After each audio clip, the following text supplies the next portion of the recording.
Hello everybody and welcome back. As always, I am Mateo with 311 and this is your channel for everything VR related. So today, we're checking out the action-adventure title, Soul Covenant. Now, the developer Thirdverse did ask me to check out this game, so this is not going to be a full review. I'm just going to be showing off some gameplay, talking about some items that I like, and I will mention a few that stood out as not so great. Now, there are, of course, links and timestamps if you want to skip ahead, but let's just jump right into this. Like normal, we'll start off with the basic information, then move on to my expectations and overall experience. Soul Covenant is a hack and slash style action-adventure title heavily inspired by Japanese anime. It's releasing for PCVR, PlayStation VR2, and the MetaQuest on April 18th for $39.99. A major aspect of this game is the anime storyline, where you play as a member of the Reincarnation Project, a series of genetically enhanced clones that receive the memories of their fallen comrades. In this dystopian world, an artificial intelligence named Adam that was designed for world peace continues its ongoing mission to eradicate humanity, with not only a legion of robotic creatures, but also much more powerful enemies known as Deus Ex Machina machines. These enemies will digitally absorb anyone they defeat, evolving into even more powerful foes. Now, as you can see, the storyline is a major component of this game, and I think that's going to be a love it or hate it for many individuals. Not saying the storyline itself is bad, but I know plenty of people who just skip all cutscenes, don't care about them, and just want to get into the action.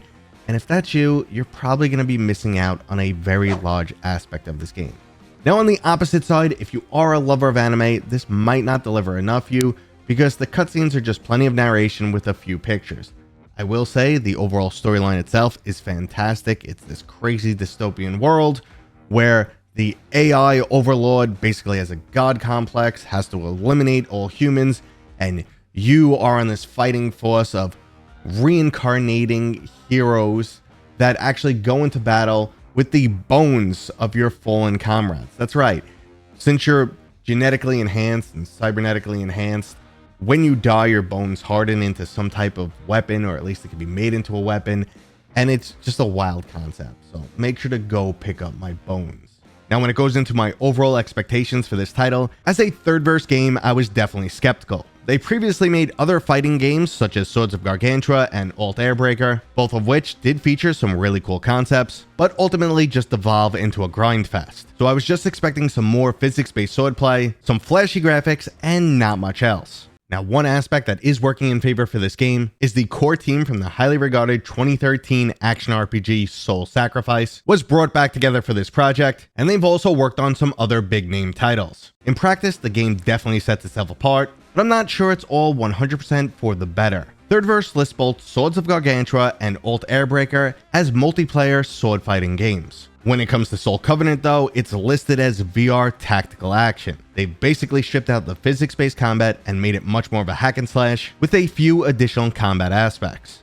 Mechanically, it works in the following way. Your dominant hand will have a sword whenever you hold down the grip. This is actually a weapon called a scapegoat, which is made from the spine of a former Reincarnation Project member.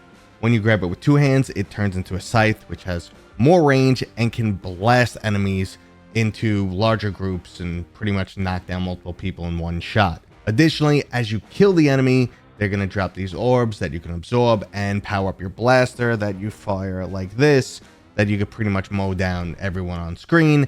And then every once in a while, you get these Deus Ex Machina enemies that can really take a beating.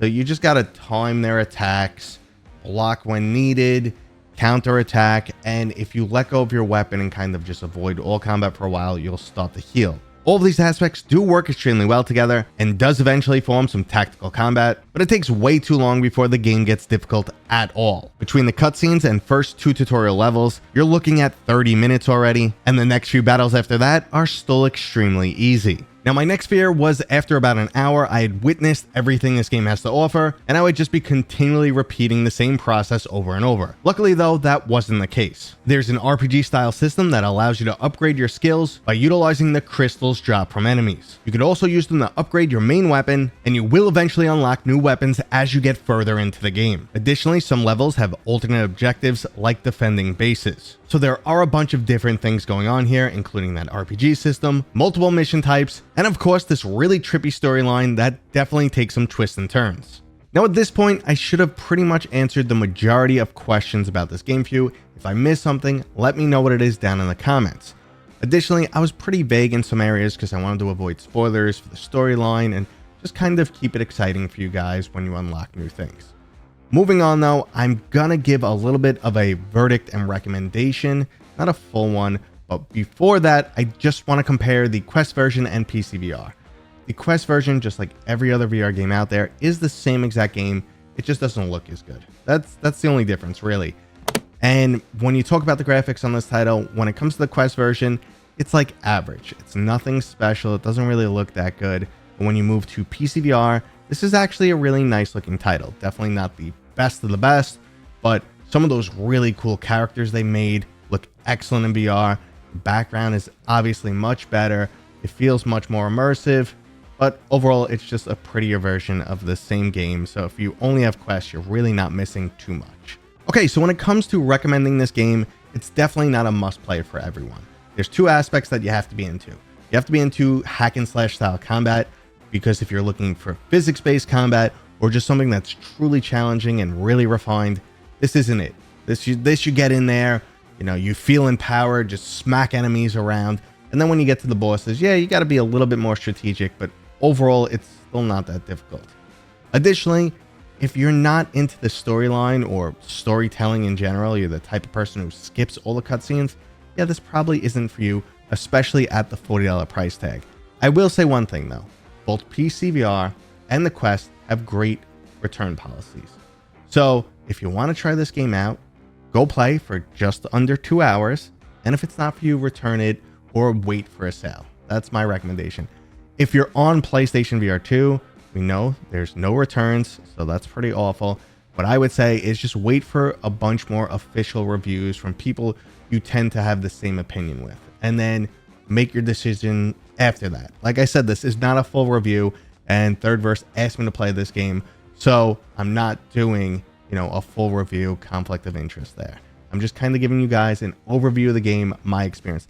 I did enjoy my playthrough. It is pretty fun. The storyline eventually sucked me in. I just thought it was a little slow in the beginning. You know, after 45 minutes of play, I'm already starting to get a little physically tired. So I'm already waning on my interest, and that's where the game starts to pick up again.